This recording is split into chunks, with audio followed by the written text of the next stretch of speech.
हिंदू धर्म से संबंधित लगभग सभी लोग समुद्र मंथन की कथा को जानते हैं। यह कथा समुद्र से अमृत के प्याले से जुड़ी है, जिसे पीने के लिए देवता और असुरों में विवाद उत्पन्न हो गया था। दरअसल यह घटना इंद्र द्वारा ऋषि दुर्वासा, जिनका क्रोध कोई नहीं झेल पाया था, उनका अपमान करने और परिणाम स्वरूप अपना सिंहासन गंवाने से जुड़ी हुई है। डेयर टू ड्रीम में आपका स्वागत है। आइए जानते हैं इस पौराणिक कथा के बारे में। एक बार की बात है, शिवजी के दर्शन के लिए दुर्वासा ऋषि अपने शिष्यों के साथ कैलाश जा रहे थे। मार्ग में उन्हें देवराज इंद्र मिले। इंद्र ने दुर्वासा ऋषि और उनके शिष्यों को भक्तिपूर्वक प्रणाम किया। तब दुर्वासा ने इंद्र को आशीर्वाद देकर विष्णु भगवान का पारिजात पुष्प प्रदान किया। इंद्रासन के गर्भ में चूर इंद्र ने उस पुष्प को अपने ऐरावत हाथी के मस्तक पर रख दिया। उस पुष्प का स्पर्श होते ही ऐरावत सहसा विष्णु भगवान के समान तेजस्वी हो गया। उसने इंद्र का परित्याग कर दिया और उस दिव्य पुष्प को कुचलते हुए वन की ओर चला गया। इंद्र द्वारा भगवान विष्णु के पुष्प का तिरस्कार होते देखकर दुर्वासा ऋषि के क्रोध की सीमा न रही। उन्होंने देवराज इंद्र को श्री लक्ष्मी से हीन हो जाने का श्राप दे दिया। दुर्वासा मुनि के शाप से फलस्वरूप लक्ष्मी उसी क्षण स्वर्गलोक को छोड़कर अदृश्य हो गई। लक्ष्मी के चले जाने से इंद्र आदि देवता निर्बल और श्रीहीन हो गए। उनका वैभव लुप्त हो गया। इंद्र को बलहीन जानकर दैत्यों ने स्वर्ग पर आक्रमण कर दिया और देवगण को पराजित करके स्वर्ग के राज्य पर अपना परचम लहराया। दैत्यों द्वारा पराजित होकर देवगण ब्रह्मा जी की शरण में गए। देवताओं ने सारा वृतांत सुनाकर ब्रह्मा जी से कहा, हे देवगण, तुम लोग भगवान विष्णु की शरण में जाओ, वह अवश्य तुम्हारा मंगल करेंगे। सभी देवताओं से इस प्रकार कहकर ब्रह्मा जी भी उनके साथ विष्णुलोक गए। देवता बोले, हे विष्णु भगवान, दैत्यों से परास्त होकर हम आपकी शरण में आए हैं। आप हम पर प्रसन्न होइए और अपने तेज से हमें सख्त कीजिए। भगवान विष्णु बोले, हे देवगण, मैं तुम्हारे तेज को फिर बढ़ाऊंगा। मेरी बात ध्यान पूर्वक सुने, क्योंकि केवल यही तुम्हारे कल्याण का उपाय है। दैत्यों पर इस समय काल की विशेष कृपा है, इसलिए जब तक तुम्हारे उत्कर्ष और दैत्यों के पतन का समय नहीं आता, तब तक तुम उनसे संधि कर लो। क्षीर पर्वत के गर्भ में अनेक दिव्य पदार्थ के साथ साथ अमृत भी छिपा है। उसे पीने वाले के सामने मृत्यु भी पराजित हो जाती है। इसके लिए तुम्हें समुद्र मंथन करना होगा। यह कार्य अत्यंत दुष्कर है, अतः इस कार्य में दैत्यों से सहायता लो। कूटनीति भी यही कहती है कि आवश्यकता पड़ने पर शत्रु को भी मित्र बना लेना चाहिए। साथ ही भगवान विष्णु ने कहा कि देवगण वह जो भी शर्त रखें उसे स्वीकार कर लेना। यह बात याद रखें कि शांति से सभी कार्य बन जाते हैं, क्रोध करने से कुछ भी नहीं होता। भगवान विष्णु के परामर्श के अनुसार इंद्रदेव देवगण दैत्यराज बलि के पास संधि का प्रस्ताव लेकर गए और उन्हें अमृत के बारे में बताकर समुद्र मंथन के लिए तैयार कर लिया। और उनके बीच तय हो गया कि पहला रत्न निकलेगा वो दानव को और दूसरा देवताओं को, और फिर इसी प्रकार से क्रम चलता रहेगा। मंथन के लिए रस्सी का काम करने के लिए देवताओं ने सर्पों के राजा वासुकी से प्रार्थना की और उसे अमृत में हिस्सा देने की बात कही, और यह सुनकर वो मान गया। सुमेरु पर्वत से प्रार्थना की गई, उसको मंत्री बनने के लिए मनाया गया।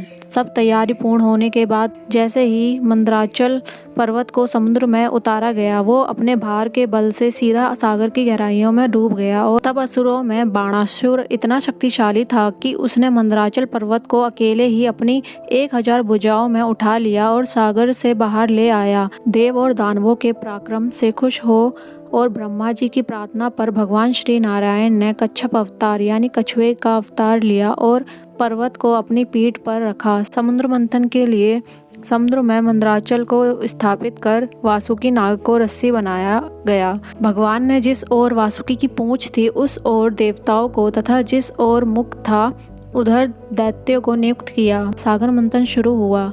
महातेजस्वी वासुकी के मुख से निकलती हुई श्वास अग्नि से झुलसकर सभी दैत्यगण निस्तेज हो गए। उसी श्वास वायु से विक्षिप्त हुए मेघों के वासुकी के पूंछ की ओर बरसते रहने से देवताओं की शक्ति बढ़ती गई। इस प्रकार समुद्र मंथन का कार्य सुचारू रूप से चलने लगा। सागर मंथन और देव दानवों का पराक्रम देखने स्वयं ब्रह्मा, विष्णु, महेश, सप्त ऋषि आदि अपने अपने स्थान पर बैठ गए। सागर मंथन शुरू होने के बहुत दिनों के बाद सबसे पहले कालकूट नामक भयानक विष निकला। उस विष की अग्नि से दशों दिशाएं जलने लगी। समस्त प्राणियों में हाहाकार मच गया। उस विष की ज्वाला से सभी देवता तथा दैत्य जलने लगे और उनकी कांति फीकी पड़ने लगी। इस पर सभी ने मिलकर भगवान शंकर की प्रार्थना की। उनकी प्रार्थना पर महादेव जी उस विष को हथेली पर रखकर उसे पी गए, किंतु उसे कंठ से नीचे नहीं उतरने दिया। उस कालकूट विष के प्रभाव से शिव जी का कंठ नीला पड़ गया, जिसके बाद से ही वह देवादिदेव महादेव कहलाए और गला नीला पड़ जाने के कारण नीलकंठ नाम से जाने और पूजे गए। उनकी हथेली से थोड़ा सा विष पृथ्वी पर टपक गया था, जिसे सांप और बिच्छू आदि विषैले जंतुओं ने ग्रहण कर लिया था। विष को शंकर भगवान के द्वारा पान कर लेने के पश्चात फिर से समुद्र मंथन आरंभ हुआ। दूसरा रत्न कामधेनु गाय निकली, जो दानवों के भाग की थी, दिव्य शक्तियों से युक्त थी, इसलिए लोक कल्याण को ध्यान में रखते हुए यह गाय ऋषियों को दे दी गई। गाय को हिंदू धर्म में पवित्र पशु माना जाता है। गाय मनुष्य जाति के जीवन को चलाने के लिए महत्वपूर्ण पशु है। गाय को कामधेनु कहा गया है। कामधेनु सबका पालन करने वाली है। उस काल में गाय को धेनु कहा जाता था। समुद्र मंथन के दौरान तीसरे रत्न के रूप में उच्चश्रवा घोड़ा निकला। घोड़े तो कई हुए, लेकिन श्वेत रंग का उच्चश्रवा घोड़ा सबसे तेज और उड़ने वाला घोड़ा माना जाता था। अब इसकी कोई भी प्रजाति धरती पर नहीं बची। यह इंद्र के पास था। उच्चश्रवा का पोषण अमृत से होता है। यह अश्वों का राजा है। ऊंचे श्रवा के कई अर्थ हैं, जैसे जिसका यश ऊंचा हो, जिसके कान ऊंचे हों, अथवा जो ऊंचा सुनता हो।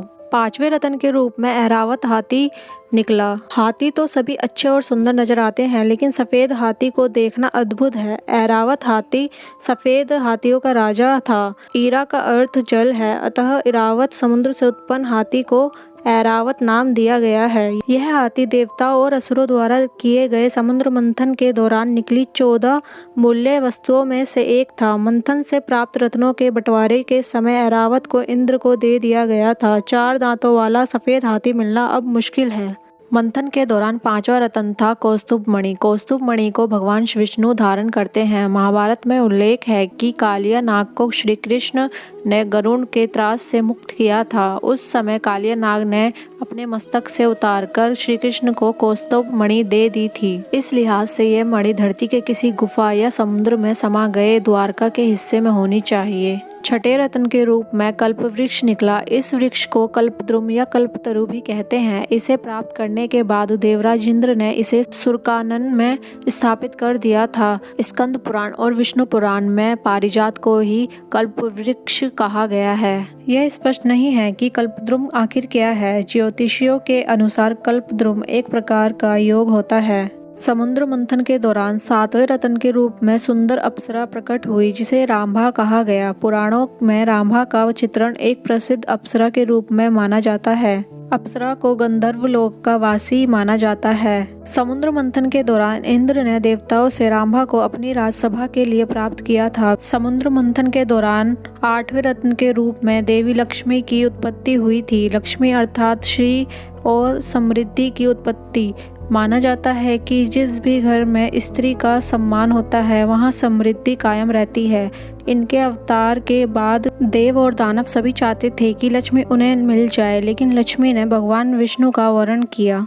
समुद्र मंथन के दौरान 9वें रत्न के रूप में सूरा अर्थात मदिरा लिए हुए वारुणी देवी समुद्र से प्रकट हुई। कंदक के फलों से बनाई जाने वाली मदिरा को भी वरुणी कहते हैं। वरुणी का अर्थ है मदिरा यानी नशा। भगवान की अनुमति के बाद इन्हें असुरों को सौंप दिया गया। समुद्र मंथन के दौरान चंद्रमा की उत्पत्ति 10वें रत्न के रूप में हुई थी। उनकी प्रार्थना पर भगवान शिव ने इन्हें अपने मस्तक पर स्थान दिया। पौराणिक संदर्भ के अनुसार चंद्रमा को तपस्वी अत्रि और अनुसूया की संतान बताया गया है। समुद्र मंथन के दौरान कल्प वृक्ष के अलावा पारिजात वृक्ष की उत्पत्ति 11वें रत्न के रूप में हुई थी। पारिजात या हर सिंगार उन प्रमुख वृक्षों में से एक है जिसके फूल ईश्वर की आराधना में महत्वपूर्ण स्थान रखते हैं। धन की देवी लक्ष्मी को पारिजात के पुष्प प्रिय हैं। पारिजात वृक्ष में कई औषधीय गुण होते हैं। हिंदू धर्म में कल्पवृक्ष के बाद पारिजात को महत्व दिया गया है।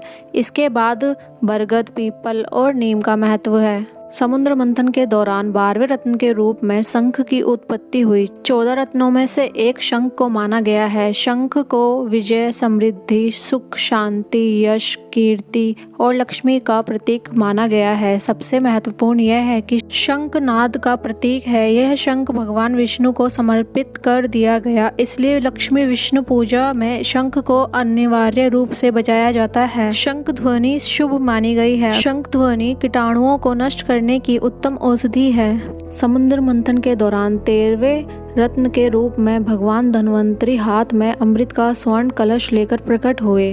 भगवान धन्वंतरी विष्णु के अंश माने जाते हैं और आयुर्वेद के जनक। अपने अवतरण के बाद इन्होंने ही लोक कल्याण के लिए आयुर्वेद बनाया और ऋषि मुनियों और वेदों को इसका ज्ञान दिया। 14वें रत्न के रूप में अमृत निकला था। धन्वंतरी देव अपने हाथों में अमृत लिए समुद्र से प्रकट हुए। अमरता प्रदान करने के साथ साथ अमृत में सभी प्रकार के रोग और शोक का नाश करने की क्षमता भी थी। अमृत का शाब्दिक अर्थ अमरता है। निश्चित ही एक ऐसा पेय पदार्थ या रसायन रहा होगा जिसको पीने से व्यक्ति हजारों वर्ष तक जीने की क्षमता हासिल कर लेता होगा। यही कारण है कि बहुत से ऋषि रामायण काल में भी पाए जाते हैं और महाभारत काल में भी।